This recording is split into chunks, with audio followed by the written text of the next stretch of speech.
اچھا حضرات گرامی قدر، ہم بات کر رہے تھے حضرت امام محمد غزالی رحمۃ اللہ علیہ. آپ نے جو فرمایا تجارت کے معاملے میں، اپنے نفس کے خلاف جہاد کے معاملے میں، اعضاء کے معاملے میں، آپ نے فرمایا کہ سب سے پہلے اپنے اعضاء پر قابو کرو، اور اعضاء میں سب سے پہلے آنکھ کا ذکر کیا. آنکھ کو غیر محرم کی طرف دیکھنے، کسی مسلمان کی شرمگاہ کی طرف نظر کرنے، کسی مسلمان کو حقارت کی نظر سے دیکھنے سے بچائیں. اس سے بچانا ہوگا اپنی آنکھ کو، کہ یہ آنکھ کسی ایسی چیز کو نہ دیکھے جس کو اللہ نے دیکھنے سے منع کر دیا تو نہیں دیکھنا. کسی کی شرمگاہ، کسی مسلمان کو حقارت کی نظر سے، بلکہ ہر فضول بات جس کی ضرورت نہیں اس سے بچائیں. ہر فضول چیز کو، نظر کو ان چیزوں سے بچائیں، کیونکہ اللہ تعالی جس طرح فضول کلام کے بارے میں پوچھے گا، اسی طرح بندے سے فضول نظر کے بارے میں بھی سوال ہوگا. امام محمد غزالی فرماتے ہیں جس طرح بندے سے یہ پوچھا جائے گا کہ جو زبان میں نے دی تھی، جو کلام کیا، اس سے فضول اس کا حساب دے، نہیں دے سکے. فرمایا اللہ یہ بھی پوچھے گا آنکھ میری نعمت تھی تو ان چیزوں کو کیوں دیکھا جن سے میں نے دیکھنے سے منع کر دیا تھا. یہ نظر کی حفاظت سب سے پہلے، اور پھر ان کاموں سے نظر کو بچا لیں. تو صرف اسی پر قناعت نہ کریں، اسی پر نہ کریں دیکھو جی میں نے کبھی غیر محرم کو نہیں دیکھا، فضول نہیں دیکھتا، بس ٹھیک ہے میں بچتا ہوں. امام محمد غزالی علیہ رحمہ فرماتے نہیں، اس نظر کو ایسے کاموں میں مصروف کر دو، اس نظر سے ایسی تجارت کرو جو تیرے لیے نفع بخش ثابت ہو. کا نفع بخش کب ہوگی؟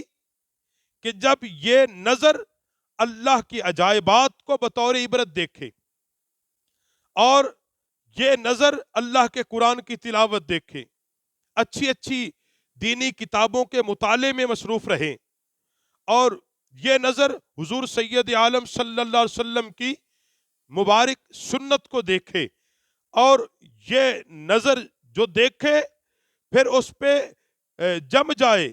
کہا یہ جو بات ہے، یہ نظر جب اس طرح استعمال نظر کو کریں گے، یعنی قرآن پاک پڑھیں گے، ان چیزوں کو دیکھیں گے جن کو دیکھنے کا اللہ نے حکم دیا ہے، والدین کو محبت سے دیکھیں گے، والدین کے چہرے کو دیکھیں گے، تو یہ نظر کی تجارت نفع بخش ہوگی. یہ دیکھنا تمہارے لیے باعث عبادت ہوگا. دوسری بات آپ نے فرمائی زبان ہے. قدرتی طور پہ فرمایا کہ زبان چلتی رہتی ہے انسان کی، جی، کیونکہ اس کو حرکت کرنے میں کچھ زیادہ مشقت ہے، اور اس سے لا تعداد گناہ ہوتے ہیں. مثال غیبت، جھوٹ، چغلی، اور کھانے پینے کی چیزوں میں برائی نکالنا، لان تان کرنا، دشمنوں کے لیے بد دعائیں کرنا، گفتگو میں جھگڑا کرنا، گالی گلوچ کرنا، جب بولنا بے تکا بولنا، اور لا تعداد تکبر، اپنے علم پر اترانا، اور لوگوں کو برائی کی دعوت دینا، نیکی سے دور کرنا. فرمایا یہ ساری چیزیں زبان کی آفت ہے. یہ زبان سے سرزد ہوتے ہیں سارے گناہ جو بیان کیے گئے ہیں. تو امام محمد غزالی علیہ رحمہ فرماتے ہیں کہ زبان کو جب بندہ قابو میں کر لیتا ہے تو اس کو اگر قابو کر لے گا، پھر یہی زبان تیرے لیے نیکیوں کے انبار اکٹھا کر دیں گے. اور فرمایا اس کو نفس سے جب خطاب کریں تو زبان سے بھی یہ بات کریں کہ اے زبان، میں آج تجھ سے ما سوا اللہ کے ذکر کے کوئی نہیں کروں گا. میں کوئی چغلی غیبت جھوٹ نہیں بولوں گا. اگر تجھے اس وقت ہی لاؤں گا جب تو اللہ کا ذکر کرے گی، استغفار کرے گی، کلمہ پڑھے گی. کیونکہ مومن کا بولنا ذکر، دیکھنا عبرت، اور خاموشی فکر ہے.